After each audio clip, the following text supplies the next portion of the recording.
5 से ज्यादा विभाग भी हैं और अब ये देखना होगा कि कौन कौन नए चेहरे होंगे जिन्हें वादा दिया गया था और अब उन्हें मंत्रिमंडल में जगह दी जाएगी। अभी दिल्ली में कई ऐसे लोग बुलाए गए हैं, जैसे कि सर्बानंद की बात कर ले, उन्हें भी अचानक से दिल्ली बुलाया गया है, जो कि असम के पूर्व सीएम भी रहे हैं। और साथ ही साथ ज्योतिरादित्य सिंधिया को भी दिल्ली बुलाया गया है।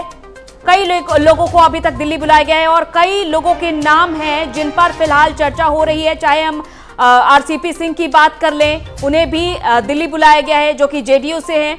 और अभी ऐसे मंत्रिमंडल में कई चेहरे शामिल होने को लेकर चर्चा चल रही है। और दिल्ली से हमारे संवाददाता अंकित त्रिवेदी हमारे साथ जुड़ चुके हैं, जिनसे हम जानते हैं कि फिलहाल क्या कुछ संभव हो सकता है 8 जुलाई को। अंकित, कई नए चेहरों को जगह मिल सकती है। 8 जुलाई की यह तारीख संभव हो सकती है जब कैबिनेट का विस्तार किया जाएगा। फिलहाल क्या कुछ खबर आ रही है आपके पास?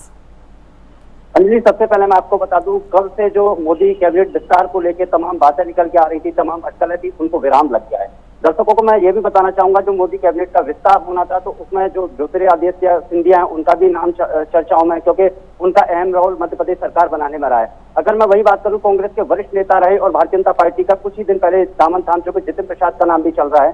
रामविलास पासवान के खत्म होने के बाद, निधन होने के बाद से, उनके बाद जो उनका मंत्रालय था वो भी खाली पड़ा। उसके बाद से बिहार की अगर हम बात करें तो बिहार में भी ऐसे कई प्रमुख चेहरे हैं। उत्तर प्रदेश में हाल में विधानसभा का चुनाव है, तो ऐसे में 3 से 4 मंत्रियों को उत्तर प्रदेश में जगह मिल सकती है और केंद्र में उनको लेके आया जा सकता है। तो ऐसे तमाम कई ऐसे नेता हैं। वरुण गांधी की हम बात करें, ज्योतिरादित्य सिंधिया की बात करें, जितिन प्रसाद की बात करें, तो ऐसे तमाम युवा चेहरे हैं जिससे भारतीय जनता पार्टी आने वाले समय में चुनाव को देखते हुए उनको युवाओं को स्थान देगी और भारतीय जनता पार्टी युवाओं के चेहरे पर जो विधानसभा का चुनाव है वो लड़ेगी। 5 राज्यों में चुनाव है, तो उनको देखते हुए जो तमाम अटकलें थी उनको विराम लग गया है। जो आज मोदी कैबिनेट की बैठक थी उसको 8 जुलाई को बुलाया गया है। इस बैठक में देश के प्रधानमंत्री नरेंद्र मोदी, उनके साथ देश के गृह मंत्री अमित शाह और भारतीय जनता पार्टी के राष्ट्रीय अध्यक्ष के सम्मिलित होने की संभावना जो जताई जा रही थी, अब वो क्लियर हो चुका है कि यह बैठक 8 तारीख को होगी। अंजलि, और जैसा कि कल भी 11 बजे बैठक होनी है, इसको लेकर क्या चर्चाएं चल रही हैं?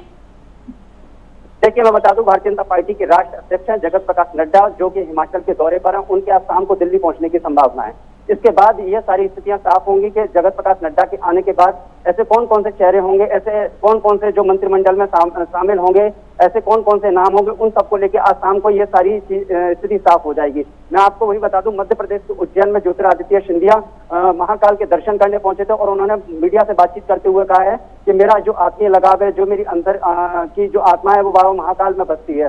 तो उसके बाद से उनका पार्टी हाईकमान ने उनको दिल्ली बुलाया है और उनके साथ साथ और भी कई नाम हैं, ऐसे कई नाम है जो मोदी कैबिनेट में सम्मिलित होंगे। तो मैं आपको बताना चाहूंगा, दर्शकों को बताना चाहूंगा कि जो सिंधिया है वो कुछ ही देर में दिल्ली पहुंचने वाले हैं, जिसके बाद भारतीय जनता पार्टी के मुख्यालय आएंगे। तो वहीं हिमाचल से भारतीय जनता पार्टी के राष्ट्रीय अध्यक्ष जगत प्रकाश नड्डा की आज शाम को दिल्ली पहुंचेंगे। कई ऐसे नामों को लेकर चिंतन होगा, विचारों का विमर्श होगा। उसके बाद यह कहना उचित होगा कि इन नामों को लेकर स्थिति बिल्कुल साफ हो जाएगी और मोदी कैबिनेट में विस्तार मिलेगा। अंकित, किन किन नामों को लेकर अभी सबसे ज्यादा चर्चा हो रही है? देखिए, मैं आपको बता दूं, अगर हम उत्तर प्रदेश की बात करें तो 3 से 4 नाम उत्तर प्रदेश में मोदी कैबिनेट में जा सकते हैं। तो वही बिहार से हैं, पश्चिम बंगाल से भी कई ऐसे नाम है जो मोदी कैबिनेट में जाएंगे, क्योंकि पश्चिम बंगाल में भारतीय जनता पार्टी को करारी हार का सामना करना पड़ा था, जिसके बाद कई पार्टी के वरिष्ठ नेता नाराज हो गए। तो भारतीय जनता पार्टी में राष्ट्रीय उपाध्यक्ष रहे और टीएमसी के वरिष्ठ नेता रहे, उन्होंने फिर दोबारा भारतीय जनता पार्टी को छोड़ के हाल ही में मैं मुकुल रॉय की बात करूं तो उन्होंने भारतीय जनता पार्टी के सभी पदों से त्यागपत्र देकर टीएमसी द्वारा ज्वाइन कर ली। तो उनके पीछे ये भी नाराजगी बताई जा रही थी। तो ऐसे कई ऐसे चेहरे हैं जो मोदी कैबिनेट में होंगे। वरुण गांधी भी हो सकते हैं, ज्योतिरादित्य सिंधिया भी हो सकते हैं, क्योंकि हाल ही में अगर हम बिहार की बात करें तो रामविलास पासवान का जो मंत्रालय था वो भी खाली पड़ा था। तो अगर हम दूसरी तरफ वही बात करें तो पीयूष गोयल हुआ, उनके पास कई मंत्रालय की जिम्मेदारी है। अनुराग ठाकुर हुए, उनके पास भी कई मंत्रालय की जिम्मेदारी है। तो मोदी सरकार की तरफ से यही कहा जा रहा है कि कई एक ऐसे मंत्री है जिनके पास कई बड़े बड़े मंत्रालय हैं और कई मंत्रालय, तो उनमें से कुछ ना कुछ मंत्रालय इन सभी नए चेहरों को दे दिए जाएंगे। अगर हम उत्तर प्रदेश की बात करें तो उत्तर प्रदेश में एक दल है, अपना दल, उसकी जो राष्ट्रीय अध्यक्ष है अनुप्रिया पटेल, वो भी कुछ दिन पहले भारतीय जनता पार्टी के राष्ट्रीय अध्यक्ष जगत प्रकाश नड्डा से मुलाकात के लिए उनके आवास पर पहुंची थी। उसके बाद मुलाकात के बाद देश के गृह मंत्री अमित शाह से मिली थी। तो ऐसे तमाम नए चेहरे हैं और भारतीय जनता पार्टी ऐसे तमाम उन युवाओं को देख रही है जो हाल ही में उत्तर प्रदेश की अगर हम बात करें, अन्य राज्यों की बात करें, जो 5 राज्यों में विधानसभा का चुनाव आ रहे हैं, तो युवा के चेहरे पर ही भारतीय जनता पार्टी इस बार चुनाव लड़ेगी। और कई ऐसे चेहरे होंगे जो मोदी के फिलहाल अंकित फाइनल आउटपुट क्या मिल रहा है? किन किन नामों पर अभी चर्चा हो रही है? किनको किनको दिल्ली बुलाया गया है फोन करके अचानक? अगर मैं बात करूं तो वरुण गांधी हैं, उनको दिल्ली बुलाया गया है, ज्योतिरादित्य सिंधिया को दिल्ली बुलाया गया है, और जितिन प्रसाद को दिल्ली बुलाया गया है, अनुप्रिया पटेल को दिल्ली बुलाया गया है। ऐसे तमाम ऐसे चेहरे हैं जो युवा चेहरे हैं, उन सभी को दिल्ली बुलाया गया है। अब ये कहना अति जल्दबाजी होगी कि इन नामों पर मोहर लग सकती है। राजनीतिक चर्चाओं में हमेशा माहौल गर्म रहता है, लेकिन ये सारी स्थिति आज शाम को जब भारतीय जनता पार्टी के राष्ट्रीय अध्यक्ष जगत प्रकाश नड्डा दिल्ली पहुंचेंगे, वो अभी हिमाचल दौरे पर हैं, उसके बाद जो शाम को बैठक होगी, उसके बाद कहना उचित होगा जब पार्टी की तरफ से कोई ऑफिशियल अनाउंसमेंट किया जाएगा। अंजलि और